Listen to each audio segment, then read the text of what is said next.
Diambil dari opini media online Indonesia 1.co kekisruhan nangahale dari aspek legal, kemanusiaan, dan benefit ekonomi. Kesimpulan dari tim terpadu tersebut adalah bahwa tanah tersebut bukan merupakan tanah adat atau tanah masyarakat adat, namun merupakan tanah bekas HGU dan bahwa tidak ada pelanggaran HAM yang terjadi. Oleh Dr. Insinyur Ignas Irianto, seorang pengamat sosial politik diaspora Flobamora. Sudah banyak sekali orang yang menulis tentang kasus Nangahale dengan berbagai latar belakang pemikiran, sudut pandang, maupun latar belakang profesi dan kepakaran. Izinkan saya menulis 3 aspek saja sebagai urun rembuk persoalan ini. Pertama, aspek legal.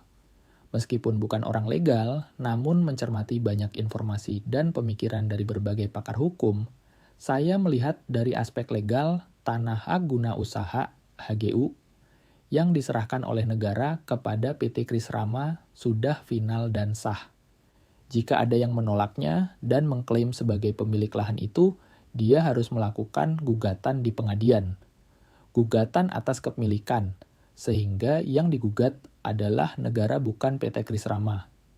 Jika pihak ini tidak melayangkan gugatan perdata kepemilikan kepada negara, maka segala langkah mereka yang melawan langkah-langkah PT Kris Rama untuk mengelola lahan itu sesuai dengan peruntukan yang diuraikan dalam dokumen HGU merupakan perbuatan melawan hukum dan bisa dianggap kriminal.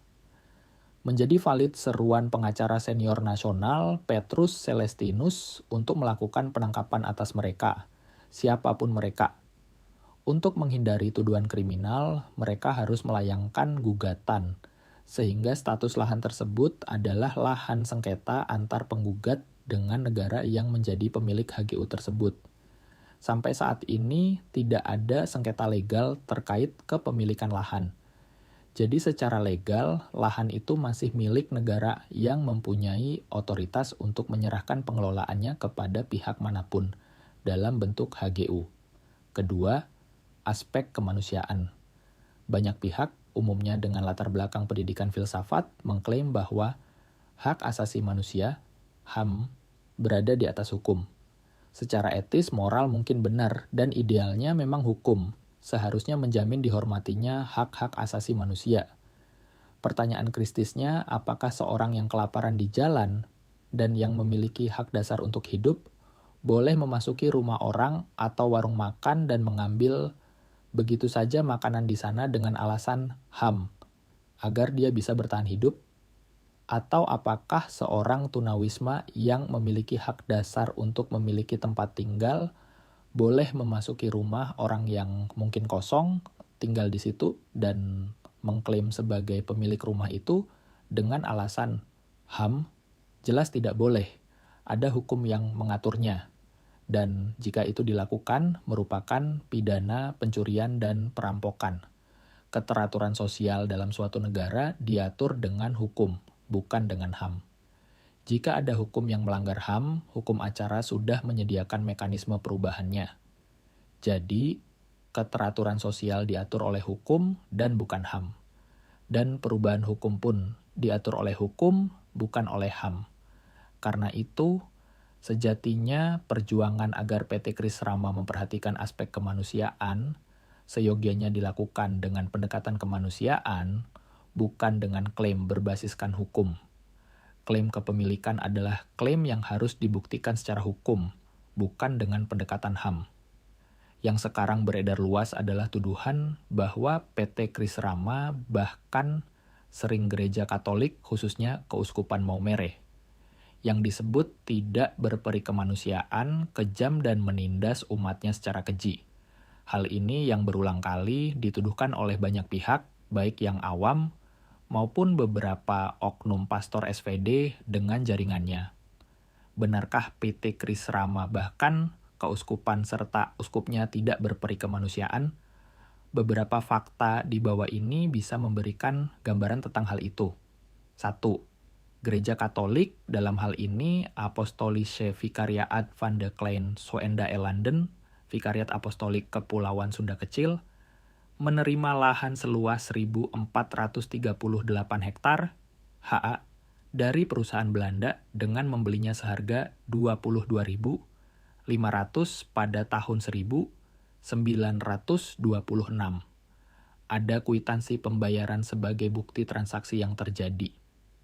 Gereja sebenarnya sejak awal bisa mengklaim kepemilikan atas lahan tersebut. Pada tahun 1956, Vikariat Apostolik Ende mengajukan permohonan kepada Swaprajasika untuk mengembalikan tanah konsesi Nangahale seluas 783 hektar karena sudah ditempati dan digarap oleh penduduk. Baru pada tahun 1979, setelah diberlakukan UUPA, yang juga mengatur pemberian hak baru atas tanah konversi hak-hak barat, lahan ini direlakan gereja menjadi tanah negara dan gereja mengelolanya dalam bentuk HGU yang diberikan oleh negara. Namun, gereja taat hukum. Lahan yang awalnya seluas 1.438 hektar yang dibeli dari perusahaan Belanda, akhirnya menjadi milik negara dan gereja mengelolanya dalam bentuk HGU seluas lebih dari 800 hektare. Dari awal sekali, gereja taat hukum dan melepaskan peluangnya untuk mengklaim kepemilikan berdasarkan transaksi jual beli yang ada dan menyerahkan kepemilikannya kepada negara. Waktu itu masih di bawah Keuskupan Agung Ende yang memulai perkebunan kelapa. 2. Ketika terjadi bencana tsunami pada tahun 1992, banyak korban yang kehilangan rumahnya datang memasuki lahan tersebut. PT Kris Rama, Keuskupan Maumere membiarkannya dengan alasan kemanusiaan.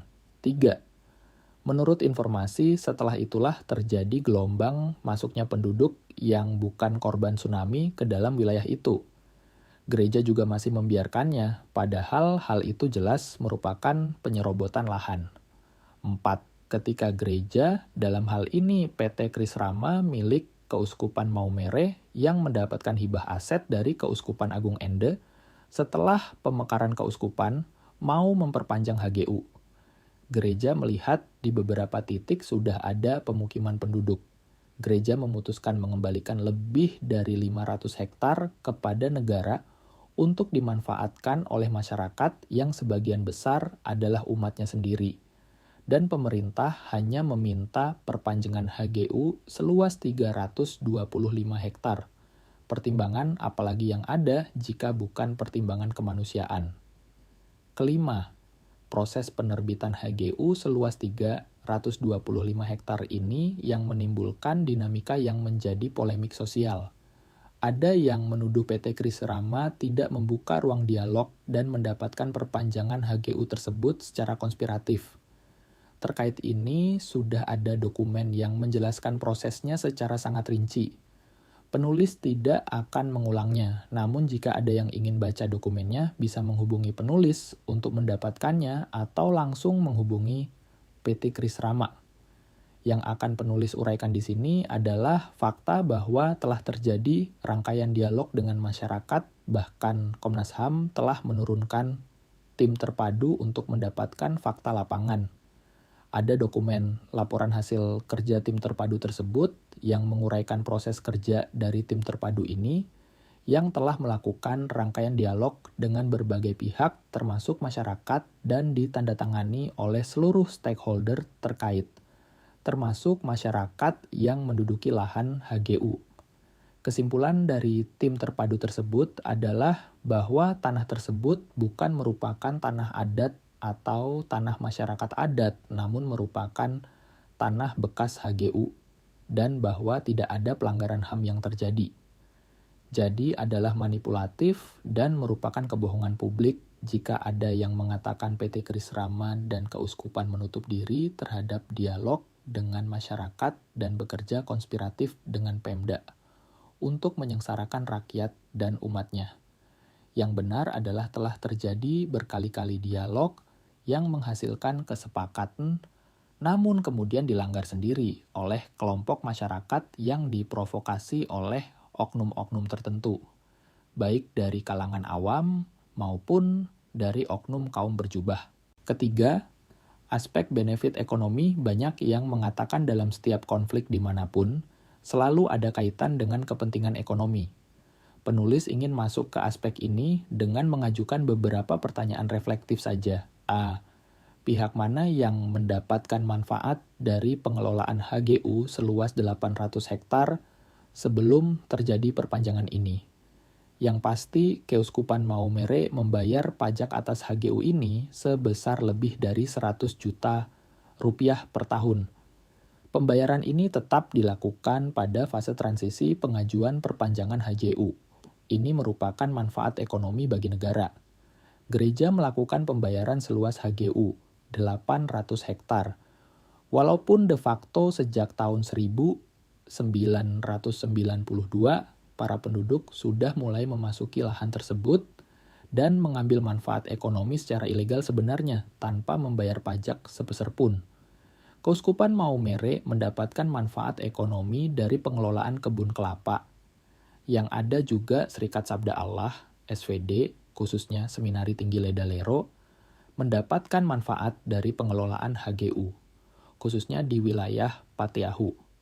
Penulis mendapat informasi bahwa suplai protein untuk Ledalero berasal dari lahan ini. B. Pihak mana yang mendapat benefit ekonomi dari kekisruhan sosial saat ini?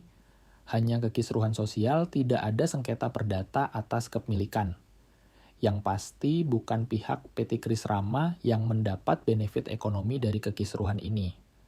Ada beberapa informasi yang belum dapat diverifikasi, namun biarkan saya ungkapkan dalam bentuk pertanyaan-pertanyaan singkat. 1. Apakah masyarakat mengeluarkan dana untuk merawat kekisruhan ini? Dana itu diberikan kepada siapa? Apa yang dijanjikan? Dan apakah janjinya itu dipenuhi? 2. Apakah pernah terjadi transaksi jual-beli di atas lahan tersebut? Siapa pihak-pihak yang bertransaksi? Apakah transaksi tersebut legal? Berapa jumlah transaksi tersebut? 3. Siapakah yang de facto menempati lahan-lahan di sana?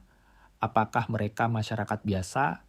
Ataukah bagian dari aktor-aktor yang mempengaruhi masyarakat untuk terus menentang HGU PT Kris Rama? 4. Berapa persen dari rumah-rumah yang dibersihkan oleh PT Kris Rama pada tanggal 22 Januari 2025 yang berpenghuni? Berapa buah rumah yang permanen? Apakah para pemilik rumah-rumah itu memiliki rumah di tempat lain juga? Siapa-siapa saja yang sampai saat ini masih bertahan di sana dan terus meyakinkan masyarakat untuk kembali ke lahan sebelumnya? Siapapun yang terkait dengan kekisruhan sosial ini dan mengetahui jawaban dari pertanyaan-pertanyaan di atas, apalagi yang mengalami langsung, silahkan berlaku jujur dan mengutarakannya ke pihak keamanan yang pasti akan melakukan penyelidikan atas kekisruhan sosial yang terjadi yang sangat meresahkan masyarakat dan umat Katolik Flores. Kejujuran dalam menjawab pertanyaan-pertanyaan di atas akan membuka tabir sumber sesungguhnya dari kekisruhan sosial yang kini terjadi. Pihak mana yang mendapat manfaat dari tercapainya ketaatan hukum dengan solusi yang sudah disediakan oleh pemerintah dan gereja? 1. Pemerintah daerah bersama gereja sudah sepakat bahwa lahan seluas 500 hektar yang telah dikembalikan oleh gereja kepada negara akan diberikan kepada masyarakat dengan proses redistribusi. Artinya, masing-masing warga negara dapat mendaftarkan diri kepada pemerintah Kabupaten Sika untuk mendapatkan pembagian lahan secara gratis, bahkan mendapatkan sertifikat hak milik dari negara. Hal ini tidak akan terjadi jika masyarakat terus membangkang dan mengklaim hak milik seperti yang dipropaganda oleh oknum-oknum awam maupun klerus yang menjadi aktor intelektual kekisruhan ini.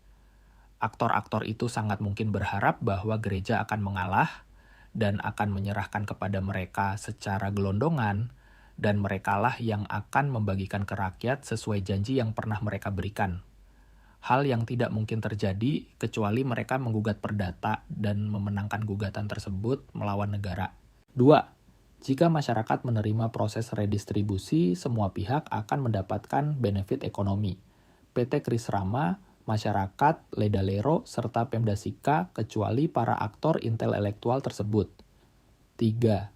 PT Kris Rama akan mulai memanfaatkan lahan HGU-nya sebagai perkebunan kelapa sesuai peruntukannya dalam dokumen HGU yang dimiliki. Menatap masa depan terkait dengan poin terakhir, penulis memiliki mimpi yang bisa menjadi pertimbangan bagi PT Kris Rama, Pemda Sika, dan masyarakat pada umumnya. Menurut seorang sahabat yang menjadi aktivis pertanian dan secara khusus mendalami seluk-beluk budidaya dan industri kelapa, kebun kelapa di Nanggahale dan Patiahu itu sudah saatnya diremajakan. Dengan kondisi kelapa saat ini, produktivitasnya sangat rendah dan sangat tidak ekonomis mengelola perkebunan kelapa yang luas. Dengan kos yang tinggi, namun produktivitasnya sangat rendah. PT Kris Rama sebaiknya mengupayakan modal untuk melakukan peremajaan perkebunan kelapa tersebut. Saat ini ada bibit kelapa unggul yang menjadi pilihan. Rakyat yang mendapatkan lahan retribusi di sekitar lahan HGU itu bisa menjadi kebun plasma, sementara lahan HGU menjadi kebun inti. Pola inti plasma bisa dikembangkan di kawasan awal seluas 800 hektar itu. Tentu petani plasma dapat memperoleh bibit kelapa yang sama. Jika kawasan ini sudah berproduksi dengan tingkat produktivitasnya yang pasti lebih tinggi dari saat ini, maka kawasan ini bisa dikembangkan sebagai pusat industri kelapa terpadu yang mengelola seluruh produk kelapa. Mulai dari daging, air, sabut, dan tempurungnya. Ada Putra Flores yang memiliki jaringan ke industri kelapa terpadu ini, bahkan kelompok mitranya bersedia menjadi provider teknologi dengan skema investasi yang bisa dibicarakan. Tentu banyak detail yang harus didiskusikan untuk hal ini, namun ini bisa menjadi awal industrialisasi di Niantana Sika dimulai dengan kelapa.